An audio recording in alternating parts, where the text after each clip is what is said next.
నమస్తే, welcome to స్వదేశీ news. నేను మీ కమల్. తెలంగాణ రాజకీయాలు ప్రజెంట్ రోజుకో మలుపులు, కొత్త కొత్త ట్విస్టులతోటి రోజుకో విధంగా మనకైతే మలుపులు అయితే తిరుగుతున్నాయి. ఎప్పుడు ఏం జరుగుతుంది, ఎవరు ఏ పార్టీలో ఉంటున్నారు, ఎవరు ఏ పార్టీలోకి వెళ్తున్నారు విషయం అయితే మనకైతే ఎవరికి అర్థం కావట్లేదు. మొన్నటి వరకు, నిన్నటి వరకు, రాత్రి వరకు వెన్నంటే ఉన్నటువంటి వాళ్ళు కూడా తెల్లారేసరికి మిగతా పార్టీల వారికి జంప్ అయిపోతున్నారు. అదే విధంగా ఇప్పుడు ప్రజెంట్ లోక్సభ ఎలక్షన్స్ దగ్గర పడుతున్న వేళ ఇది తెలంగాణ రాజకీయాలు అయితే చాలా హాట్ గా అయితే మొత్తానికి అయితే నడుస్తున్నాయి. ఎందుకంటే ట్విస్టుల మీద ట్విస్టులతోటి ఇటు బీఆర్ఎస్ సంబంధించినటువంటి సీనియర్ లీడర్లు కానీ కేసీఆర్, కేటీఆర్, హరీష్ రావు నమ్మకస్తులు కూడా వీళ్ళంతా ఇటు కాంగ్రెస్ లోకి జంప్ అయిపోతున్నారు. ఎందుకంటే ఈ ప్రజెంట్ అధికారంలో ఉన్నటువంటి కాంగ్రెస్ పార్టీ పోతేనే మనకి భవిష్యత్తు ఉంటుంది అనే విషయం మీద మొత్తానికైతే వీళ్ళంతా చాలా మంది సీనియర్లు అయితే ఇటు కాంగ్రెస్ కండువ అయితే కప్పేసుకుంటున్నారు. అదే విధంగా కేసీఆర్ నమ్మకస్తుడు అయినటువంటి బీఆర్ఎస్ పార్టీలో సెకండ్ క్యాడర్ ఉన్న సెకండ్ లీడర్ కొనసాగినటువంటి కేకే కూడా ఆయన కాంగ్రెస్ పార్టీలోకి వెళ్తానికి అయితే ముహూర్తం ఖరారు చేసుకున్నారు. రేపు అధికారికంగా కాంగ్రెస్ పార్టీలో కాంగ్రెస్ కండువ కప్పుకోవడానికి అయితే మనకైతే సిద్ధంగా రెడీగా ఉన్నారు. ఈ సంబంధించి ఆల్రెడీ మళ్ళా మరో నేత అయినటువంటి కరీం శ్రీహరి ఆయనకు మంచిగా ఆయన కూడా ఆయన కూతురుతో కలిపి ఇద్దరు కలిసి కాంగ్రెస్ లోకి వెళ్తానికైతే మనకైతే సిద్ధంగా అయితే మనకైతే ఉన్నారు. అదే విధంగా మన తెలంగాణ కాంగ్రెస్ వ్యవహారాల నుంచి ఇన్ఛార్జ్ అయినటువంటి దేవిదాస్ మున్షి, ఆ మున్షి కూడా ఆమె ఇటు కడియం శ్రీహరి ఇంటికి వెళ్ళి వాళ్ళతో కలిసి సమావేశమై పార్టీలో సాధారణంగా ఆహ్వానించారు. ఆయన కూడా ఇప్పుడు దాదాపు 2-3 రోజుల్లో కూడా కాంగ్రెస్ కండువ కప్పుకుంటానికి మనకైతే అర్థమవుతుంది. ఎందుకు అసలు బీఆర్ఎస్ పార్టీకి ఇలాంటి పరిస్థితుల్లో అసలు ఎందుకు వచ్చింది అంటే అధికారంలో కోల్పోవటం ఒకటి, ఇటు వీళ్ళిద్దరు కేసీరావు, ఇటు కడియం శ్రీహరి ఇద్దరు కూడా ఇటు కాంగ్రెస్ లోకి వెళ్తున్నది ఒక్కసారిగా ఒక కారులో పెద్ద ఒక కుదుపు అయితే కుదిపిననుకోవాలి. పెద్ద కుదుపున గురైంది. ఎందుకంటే మొన్నటి వరకు బలమైన శక్తిగా, బలమైన పార్టీగా ఉన్నటువంటి ఇటు బీఆర్ఎస్, ఇటు కేసీఆర్ కానీ వాళ్ళు చెప్పిందే శాసనం, చేసిందే వేదం అన్నట్టుగా తెలంగాణలో దాదాపు 10 ఏళ్ళ వరకు అధికారం కొనసాగింది. అలాంటి పార్టీ ఒక్కసారిగా దాదాపు ఎలక్షన్స్ అయిపోయిన 3 నెలల్లోనే ఇంతగనంగా ఒకరి తర్వాత ఒకరు క్యూలు కడుతున్నారు. ఎందుకంటే మొన్నటి వరకు సైలెంట్ గా ఉన్నటువంటి నేతలు కూడా ఇటు కాంగ్రెస్ లోకి వెళ్ళిపోతున్నారు.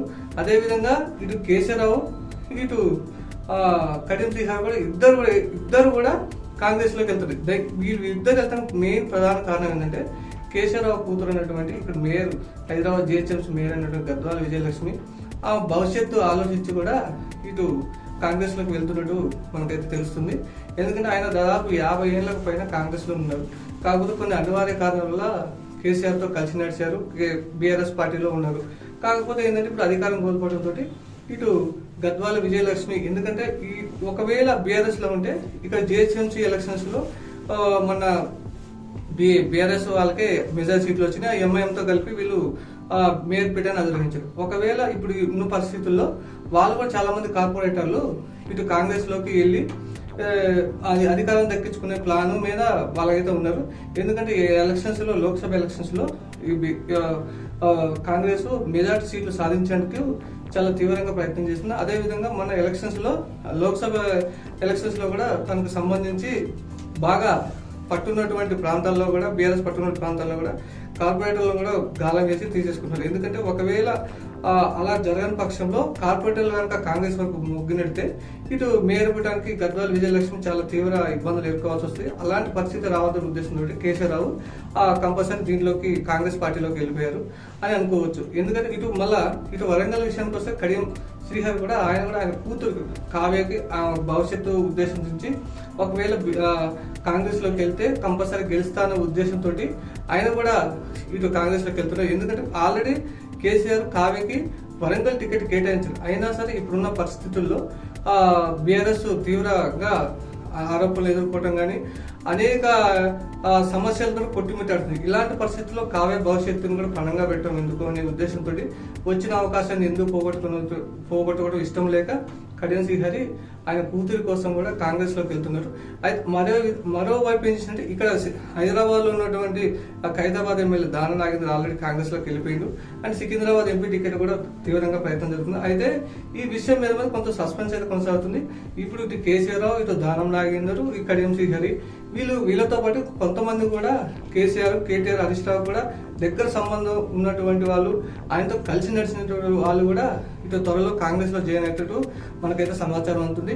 మొత్తానికైతే కారు మొత్తం కంప్లీట్ గా ఖాళీ చేస్తామనేది మొత్తానికైతే వీళ్ళు ఇటు రేవంత్ రెడ్డి కానీ ఇటు సీనియర్ నేతలు కానీ వీళ్ళైతే మొత్తానికైతే చెప్తున్నారు.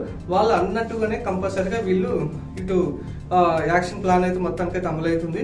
ఎందుకంటే డోర్స్ ఓపెన్ చేయడంతో కాంగ్రెస్ లో కానీ ఇటు ఈ బీఆర్ఎస్ కానీ ఇటు కొంతమంది బీజేపీ నేతలు కూడా కొంతమంది కాంగ్రెస్ వైపే చూస్తున్నట్టు మనకైతే సమాచారం అయితే అందుతుంది. ఈ రాబోయే రోజుల్లో కాంగ్రెస్ కానీ మొత్తం అయితే ఇప్పటికైతే ఫుల్ఫిల్ అయిపోయింది. ఇంకా రాబోయే రోజుల్లో కూడా మన బీఆర్ఎస్ లో ఎవరెవరు ఉంటారు, అసలు కేసీఆర్ కానీ ఈ వెంట కానీ కేటీఆర్ వెంట కానీ ఎవరెవరు ఉంటారు అనే విషయం మనకైతే ఇప్పటి వరకైతే ప్రశ్నార్థకంగా మారింది. రాబోయే రోజుల్లో కూడా కంపల్సరిగా బీఆర్ఎస్ మొత్తం ఖాళీ చేసి ఇటు అసలు మొత్తం కంప్లీట్ గా కారుని షెడ్యూల్ పంపించేసి ఇటు రాజకీయంగా ఇటు ఆర్థికంగా ఇటు మొత్తానికైతే ప్రజల్లో ఒక వేవ్ మొత్తం అయితే తీసుకొచ్చి ఒక బలమైన ఇండికేషన్స్ అయితే పంపించేస్తున్నారు మనకైతే అర్థమవుతుంది. ఎందుకంటే బీఆర్ఎస్ పని అయిపోయింది, అధికారం లేదు. కేసీఆర్ కూడా ఎలాంటి యాక్షన్ ప్లాన్ అయితే మనకైతే ఇంతవరకైతే ఏం చర్యలు తీసుకోలేదు. ఎందుకంటే ఆయన కూతురు కవిత ఢిల్లీ లిక్కర్ స్కామ్ లో ఆల్రెడీ తిహార్ జైల్లో ఉన్నారు. అదొకటి. మళ్ళీ ఆయన కాళేశ్వరం ప్రాజెక్టు కానీ నెక్స్ట్ ఫోన్ ట్యాపింగ్ వ్యవహారం కానీ అనేక సమస్యలతో ఆయన కొట్టుమిట్టడంతో అలాంటి పరిస్థితుల్లో బీఆర్ఎస్ అభ్యర్థులు ఎలక్షన్స్ లో గెలుస్తారా గెలవరా అనే విషయం అది ప్రజల నిర్ణయాన్ని బట్టి ఆధారపడి ఉంటుంది. మొత్తానికైతే ఇటు కాంగ్రెస్ పరిస్థితిలో మొత్తానికి ఆశాజనకంగా ఉంది. ఇటు బీఆర్ఎస్ మాత్రం చాలా బేజారు అయిపోయిందని మనకు అయితే అర్థమవుతుంది. ఎందుకంటే ఆ పార్టీలో ఉండి మనుగడ సాధించేందుకు ఎవరైతే కొంతమంది అయితే ఇష్టపడలేరు. ఎందుకంటే కొన్ని వాళ్ళ ఆస్తులు కాపాడుకోవడం కానీ నెక్స్ట్ వాళ్ళ రాజకీయ భవిష్యత్తు కానీ మొత్తానికైతే అటు రాజకీయ సమీకరణాలు కానీ సామాజికంగా కానీ ఆర్థికంగా కానీ కొన్ని ప్రయోజనాలు ఉండటంతో అధికార పార్టీతో ఉంటే మనకు కొన్ని పనులు జరుగుతాయి. అదేవిధంగా మనకు రాజకీయ భవిష్యత్తు కూడా ఉంటుంది. ఇటు ప్రజలకు కూడా వాళ్ళ నియోజకవర్గ ప్రజలు కూడా కొంచెం సేవ చేసినట్టు అయితే అనే భావంతో వీళ్ళందరూ చాలా మంది కూడా బీఆర్ఎస్ పార్టీలో గెలిచిన వాళ్ళు కూడా ఇప్పుడు కాంగ్రెస్ లోకి షిఫ్ట్ అయిపోతున్నారు. అయితే మన ఈ ఎలక్షన్స్ తర్వాత కానీ ఎలక్షన్స్ ముందు కానీ Please subscribe to our YouTube channel Swadeshi News Telugu.